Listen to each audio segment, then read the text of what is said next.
Hello everybody and welcome. In this video I'm going to show you how to allow access to contacts and call history for your Earbuds EDIFIER X5 Pro.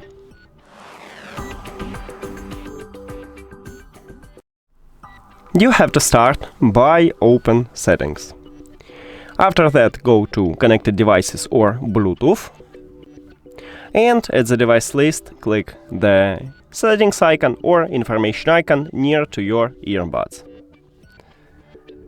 And I have it at the middle, you may have it at the bottom.